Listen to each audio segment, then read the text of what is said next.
오늘은 우리가 이사야 첫 번째 시간으로 돌아서야 합니다 라는 제목으로 같이 말씀을 나누도록 하겠습니다. 이사야 선지자는 BC 740년부터 한 700년까지 한 40년간 남유다에서 활동했던 선지자입니다.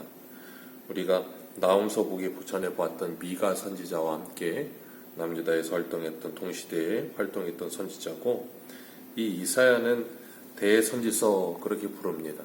미가서나 나홈서는 소선지서 그렇게 부릅니다. 그 이유는 이 말씀의 분량에 따라 분량이 많으면 대선지서, 분량이 좀 적으면 소선지서 그렇게 나누는 것이지, 분량이 많고 적음에 따라 그 중요도가 적고 큰 것은 아닙니다. 우리가 이사야 선지자가 활동할 당시에 가장 강대국은 애굽이었고, 그 다음은 아수르고, 그 다음은 바벨론, 이렇게 이 세 개의 나라가 이스라엘을 둘러싸고 이 서쪽은 지중해이기 때문에 삼면이 그 강대국 조금씩 이렇게 강해져 오는 나라들에게 둘러싸여 있는 상태였습니다. 그리고 이게 굉장히 급변하는 이 상태였어요. 애굽에서 아수르로 넘어가는 그 과도기도 같은 그런 상태였다 보니까 이스라엘 백성들이 이 강대국들이 계속 이렇게 자신들을 둘러싸고 있는 상태에서 어떻게 해야 될까, 누구와 손을 잡아야 할까, 그런 것에 대한 굉장한 고민을 많이 했던 것 같아요. 그러다 보니까 강대국들을 의지하려고 하고 그들의 힘을 빌어서 잠시라도 평안을 누려보고 싶은 마음이 있었던 것 같습니다. 그런 상태에서 하나님께서 이사야 선지자를 통해서 그들을 붙들지 말고 하나님을 붙들어라 라고 말씀하고 계시는 거예요. 왜 그런가 하면 하나님께서 이렇게 말씀하세요. 이사야서 2장 22절 한번 읽어볼까요? 이사야서 2장 22절 같이 한번 2장 22절 같이 읽습니다. 시작. 너희는 인생을 의지하지 말라. 그의 호흡은 코에 있나니 새말 가치가 어디 있느냐. 아멘. 인생을 의지하지 말라 그러세요. 인생이라 하면 애굽 의지하지 말라는 거죠. 왜냐하면 사람이다. 호흡이 코에 있는데 그 코에 호흡이 끊어지면 끝나버리는 그런 유한하고 연약한 사람을 의지하지 말고 하나님을 의지해라 라고 말씀하고 계시는 게 이사야의 시작입니다. 이사야의 이름의 뜻은 여호와는 구원이시다 라는 뜻을 가지고 있는데, 남유다를 책망하시고 경고하시고 계시지만 그 이름대로 구원과 하나님의 영광으로 결론 지어지는 것이 이사야서예요. 2절에 보면 하늘이여 들어라, 땅이여 귀를 기울여라 라고 말씀하시는데, 왜 하늘과 땅에게 들어라 하면서 이사야가 하나님의 계시의 말씀을 전하고 있을까요? 이유는 하나입니다. 이스라엘 백성들이 하나님의 말씀을 듣지 않는 거예요. 그래서 2절에 보면 그들이 나를 거역하였도다 라고 말씀하시고, 4절에도 보면 여호와를 버리며 라고 표현하고 있습니다. 이사야 선지자 당시에 이스라엘 백성들은 하나님을 버리고 하나님을 거역하며 하나님에게 등을 돌리고 있는 상태. 그래서 하나님의 선지자들이 아무리 이야기를 해도 듣지 않는 거예요. 그러니까 하늘과 땅에 대고 이야기하면서 너희들이 증인이 되어라 하면서 이야기하는 거예요. 하나님의 말씀을. 이스라엘 백성들이 하나님의 말씀을 듣기 싫어하는 이유 중에 하나는 그들이 하나님을 별로 그렇게 좋아하지 않는다는 거예요. 다시 바꿔 말해서 하나님이 그들에게 주시는 것을 그렇게 달가워하지 않아요. 왜냐하면 그들이 원하는 걸 하나님이 주셔야 되는데 자신들이 원하는 게 아니라 하나님이 주시고자 하는 것을 주시니까 그들은 그게 잘 맞지 않는 거죠. 마치 사춘기 어린 아이들처럼 부모가 자녀들에게 좋은 걸 줘도 자녀들은 자신들이 원하는 게 아니면 그게 아무리 좋은 거라고 해도 그것이 그렇게 달갑지 않은 거예요. 그 수준의 차이가 그만큼 나기 때문에 그렇죠. 그런 것처럼 예수님 당시에도 예수님께서 오셔서 오병이어의 표적을 행하셨을 때는 사람들이 억지로 임금 삼으려 하다가 예수님께서 그들이 원하는 걸 주지 않으니까 십자가에 못 박으라고 하는 것처럼 사람들은 언제나 이기적이라서 내가 원하는 것이 무엇인가 채워지기를 원해요. 신을 찾는 것도 나 때문에 신을 찾는 거죠. 그래서 모든 세상의 신을 믿는 사람들은 그 신을 이용해서 나를 만족시키고 신을 이용해서 나의 부족한 걸 채울 수만 있다면 그걸로 신의 존재는 다 한 것이다 라고 생각을 하는 경우가 굉장히 많아요. 그런데 그리스도인들도 그런 경향을 갖는 경우가 많아서 참 안타깝죠. 우리가 하나님의 말씀을 통해서 우리가 얼마나 그렇게 연약한 존재인지, 그리고 우리가 얼마나 그렇게 얄팍한 존재인지를 깨닫고 만물보다 거짓되고 부패한 우리의 마음이 하나님 앞에 어떻게 다시금 거듭나야 하는가 하는 것들에 대해서 이사야를 통해서 우리가 살펴볼 겁니다. 오늘 3절에 보면 하나님께서 이스라엘을 양육하시는데 그들은 하나님을 잃어버렸다라고, 잊어버렸다 그렇게 말씀하세요. 그러면서 이스라엘을 짐승에 비유하시죠. 소와 나귀를 비유하시면서 소도 짐승 임자를 알고 나귀도 그 구유를 안다. 주인과 구유를 아는데 이스라엘은 소와 나귀보다도 못하다라고 말씀을 하세요. 이게 얼마나 수치스러운 일입니까? 하나님의 형상을 잃어버린 사람은 그렇게 사람만도, 짐승만도 못한 모습일 때가 얼마나 많은지 몰라요. 하나님께서 하나님을 잃어버린 사람, 하나님을 잃어버린 이스라엘, 그들이 짐승과도 같은, 그리고 짐승보다도 못한 모습으로 있다라는 것을 하나님께서 깨닫게 하시면서 그들을 뭐하고 계시냐면 정신 차리도록 하나님께서 지금 무섭게 책망하시는 거예요. 하나님이 베풀어 주신 것들을 잠시 거두시기도 하시고, 왜냐하면 아무리 이야기를 해도 못 알아들을 때는 하나님께서 매를 드시겠다라고 다윗에게 말씀하셨거든요. 그렇게 해서라도 그들이 깨달을 수만 있다면 그것으로 하나님은 족하신 거예요. 오늘 본문 4절에 보면 4절 같이 한번 읽습니다. 시작.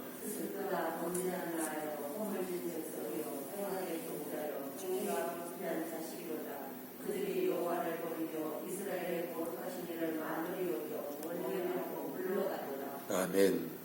행위가 부패한 자식이요 여호와를 버리며 거룩하신 이를 만홀히 여겨 멀리하였도다 그렇게 말씀하세요. 이 이사야 선지자가 활동할 때가 남유다 10대 이 우시아 그리고 요담, 아하스, 히스기야 10대부터 13대 왕 때까지, 이 우시아도 그렇고 이 아하스가 굉장히 가장 피크죠. 이 히스기야의 아버지 아하스는 우상숭배의 끝을 달렸던 왕입니다. 다른 나라에 가서도 그 나라의 제단이 멋있으면 그거 가지고 와가지고 그 모양 그대로 본떠서 예루살렘에다 우상 제단을 만들어 놓고 그런 말도 안 되는 짓을 하다가 히스기야 때 와서, 그 아들 때 와서 다시 그걸 개혁하고, 그런데도 불구하고 하나님은 뭐라 그러냐면 히스기야가 종교개혁을 일으킨 그 당시에도 그들은 행위가 부패한 자식이요 여호와를 버리며 하나님을 만홀히 여기던 시대다 그렇게 말씀하세요. 신앙의 혼란과 정체성이 제대로 잡혀있지 않은 혼란기죠. 그렇기 때문에 그들은 뭐 하는가 하면 하나님의 말씀을 하찮게 여기고 만홀히 여기죠. 하나님의 말씀을 무게감 있게 듣지 않아요. 그리고 하나님의 말씀을 무시합니다. 그렇기 때문에 그들의 삶은 어때요?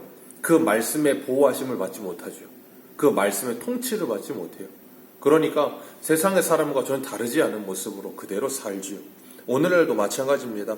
하나님의 말씀을 하찮게 여기는 사람들, 하나님의 말씀을 경외하지 않는 사람들, 하나님을 경외하지 않는 사람들은 하나님의 다스림과 하나님의 보호하심을 받을 수가 없어요. 왜냐하면 그 말씀이 없는 것처럼 살기 때문에 그렇죠. 하나님을 경외하는 사람들은 하나님의 말씀에 다스림을 받으며 하나님의 말씀에 순종하며 살아요. 그렇기 때문에 하나님의 보호하심과 다스리심을 경험하며 살죠. 그런데 그 반대에 있는 사람들은 자기들 마음대로 하고 있다라고 말을 하고 자유를 누린다고 말을 하지만 그 나중을 보면 참 비참해지죠. 참 비참하고 안타까운 모습을 보게 되는데, 그렇기 때문에 하나님을 경외하며 하나님의 말씀을 순종하는 게 우리에게 복이다라는 것을 하나님 우리에게 가르치십니다. 오늘 5절과 6절에 보면 그들이 매를 맞아서 머리끝부터 발끝까지 성한 것이 하나도 없다 그러셨어요. 기름으로 부드럽게 함을 받지도 못한다, 치료함을 받지도 못한다는 거예요. 왜요? 하나님의 말씀을 듣지 않으니까. 하나님께서 그들을 때리셨다는 거예요. 그런데 그들은 뭐예요? 무감각한 자가 되어서 하나님이 그들을 때리고 계시는데 때린다라는 생각도 하지 못하는 거예요. 마치 오늘날과 같은 거죠. 하나님께서 이 자연 만물을 이렇게 무너지게 하시는 것을, 우리 인간의 욕심 때문에 자연 만물이 무너지고 있지만 하나님께서 이 자연 만물이 이렇게 무너지는 것을 통해서 우리들에게 뭐하고 계시냐면 정신 차리라고 우리를 흔들고 계시고 때리고 계시는데 아무도 그걸 깨닫지 못하는 거예요. 이런 모습들을 보면서 하나님 앞에 엎드려서 회개하며 기도하며 하나님의 은혜를 구해야 되는데 그러질 않는 거예요. 이 6절 말씀에 발바닥에서 머리까지 성한 것이 없이 상한 것과 터진 것과 새로 만든 흔적뿐이다. 만신창이가 되어 있는 거예요. 그런데도 불구하고 깨닫지 못하는 거죠. 오늘날의 사람들이 그렇죠. 영적으로 만신창이가 되어 있는 거예요. 그런데도 깨닫지를 못하죠. 그러면서 그들은 뭐하고 있는가 하면 우리들은 하나님을 잘 섬기고 있다라고 착각을 하는 거예요. 그러니까 그들의 외적인 종교 생활은 잘 되어져 있었을지 몰라도 그들의 삶은 하나님을 섬기는 사람들이 아닌 삶을 살고 있어요. 그렇기 때문에 그들의 종교와 그들의 존교와 그리고 그들의 삶은 분리되어 있는데도 불구하고 그들은 그걸 깨닫지를 못하는 거예요. 차라리 자신들이 하나님을 잘 섬기고 있지 않다라는 걸 깨닫는 사람들, 외적으로 하나님을 예배하지 못하던 사람들은 하나님을 예배하지 못하던 내 모습이 얼마나 죄스럽고 부끄러운지를 알아요.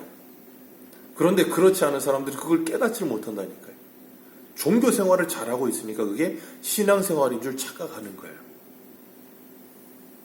그 결과가 어떻습니까? 하나님께서 이 7절 말씀에 땅은 황폐하였다. 성읍은 불타버렸고 토지는 이방인에게 삼킨 바 되었다라고 말씀을 하세요. 모든 것이 다 황폐화되고 무너져버린 하나님의 심판이죠. 하나님의 경고를 무시하고 하나님의 말씀을 하찮게 여기던 사람들이 받는 심판. 그런 가운데도 하나님께서 9절에 보면 어떡하세요? 우리를 위하여 생존자를 조금 남겨두지 아니하셨더라면 하나님께서 남겨두셨다는 거예요. 조금 남겨두셨다.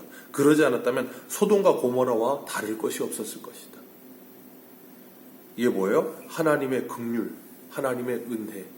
그래서 이사야는 남은 자에 대해서 이야기하죠. 예레미야도 그렇지만 남은 자, 하나님께서 남겨두신 자들이 있다는 거예요. 그들을 통해 하나님께서는 다시 하나님의 일을 하신다라고 말씀하시는 거예요.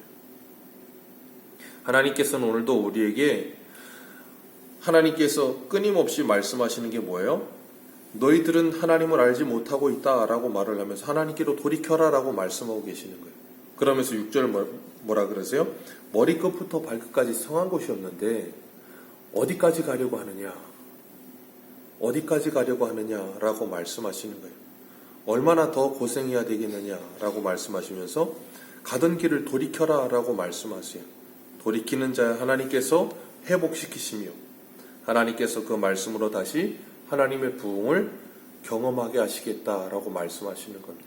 2022년 올 한 해 우리가 부흥하게 하옵소서라는 표어처럼 이제는 더 가지 않고 돌이켜서 주님 앞에 나오게 될 때 하나님께서 우리를 치료하시고 싸매시며 부흥하게 하실 줄 믿습니다. 그 하나님의 말씀의 부흥을 경험하며 주님과 함께하는 복을 누리시기를 축복합니다. 기도하겠습니다.